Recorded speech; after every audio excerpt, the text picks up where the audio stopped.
मामा, बाबा इतनी सुबह कहाँ जा रहे हैं? बेटा वो एक ग्लेशियर बनाने जा रहे हैं। अच्छा अच्छा। हाँ, क्या ग्लेशियर बनाने? नानी सो रही हैं। तुमने स्कूल में इसके बारे में नहीं पढ़ा? ग्लेशियर के बारे में? हाँ, जब हम हॉपर ग्लेशियर गए थे वो बहुत लंबा और बड़ा था, एक दरिया की तरह, लेकिन जमा हुआ। लेकिन मेरा नहीं ख्याल ये इंसानों ने बनाया है। मेरा नहीं ख्याल कि हॉपर ग्लेशियर लोगों ने खुद बनाया था, लेकिन कुछ ग्लेशियर्स लोगों ने खुद भी बनाए हैं। कैसे? साइंसदान तो इसे ग्लेशियर ग्राफ्टिंग कहते हैं, लेकिन पता है हम इसे क्या कहते हैं? ग्लेशियर की शादी। ग्लेशियर की शादी? हाँ, ग्लेशियर की शादी। तुमने उन लोगों की टोकरियों में बर्फ देखी है? असल में उन्होंने इसे एक ग्लेशियर से उठाया है और अब इसे ऊपर किसी जगह पर रखने जा रहे हैं, जहाँ इन्हें लगता है कि एक ग्लेशियर बनाया जा सकता है। जब वो उस जगह पर पहुँचेंगे तो वो कुछ मंत्र पढ़ेंगे। मंत्र पढ़ेंगे? हाँ, नए ग्लेशियर की पैदाइश के लिए। नगर में ये मंत्र शिना, प्रूशस्की और एक पुरानी जुबान में है, जो अब सिर्फ चंद लोगों को याद है। ये मंत्र इसलिए पढ़े जाते हैं ताकि शरारती परियां इससे दूर रहें और सिर्फ अच्छी अच्छी परियां ही अपनी जादू से इस बर्फ को ग्लेशियर बना सकें। ओह नो मामा, मैं डॉक्टर को बुलाने लगी हूँ, आपको चेकअप की जरूरत है। यकीन करो, शायद हमारे बड़ों का ये काम तुम नई नस्ल को अजीब लगे, लेकिन इसमें बहुत हिकमत है जिसकी तुम लोगों को आहिस्ता आहिस्ता समझ आएगी। ठीक है, लेकिन बर्फ का एक टुकड़ा ग्लेशियर कैसे बन सकता है?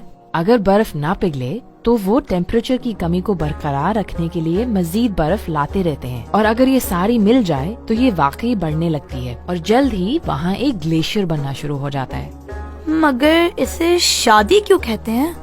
देखो, जिस तरह तुम्हारे अब्बू और अंकल्स यहाँ कर रहे हैं, एक दूसरे गांव में भी इसी तरह कुछ और अंकल्स एक दूसरे ग्लेशियर से बर्फ ला रहे हैं, एक मादा ग्लेशियर से।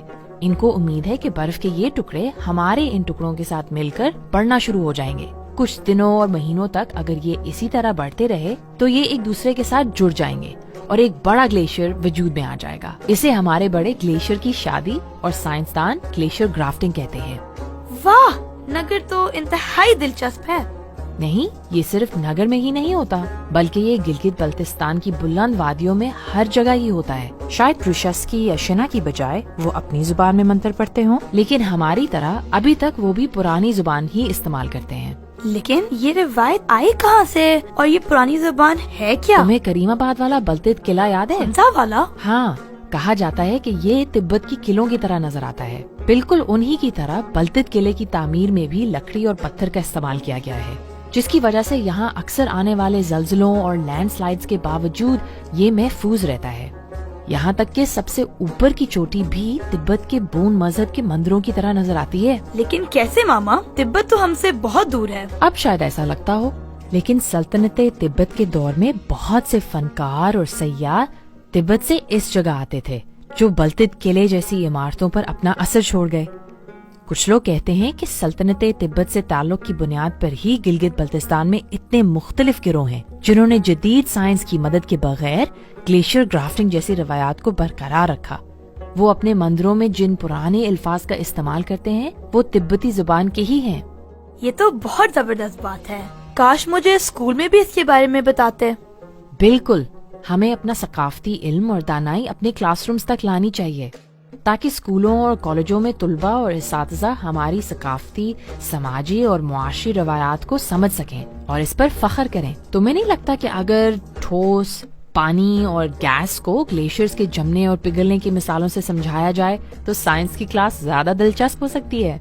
हमारे पास अपनी जमीन, अपने आबा अजदाद, अपनी रवायात, अपने माहौल और एक दूसरे से सीखने के लिए बहुत कुछ है, और इस इल्म को सीखने और फैलाने की बेहतरीन जगह स्कूल है। सकाफती इल्म और जगह पर पाए जाने वाले हर पेशे और शोबे की बुनियाद है। किसान अपने खेतों में, प्रोफेसर्स अपने कमराए जमातों में, साइंसदान लेबोरेटरी में, और सब कहीं न कहीं इसे इस्तेमाल करते हैं।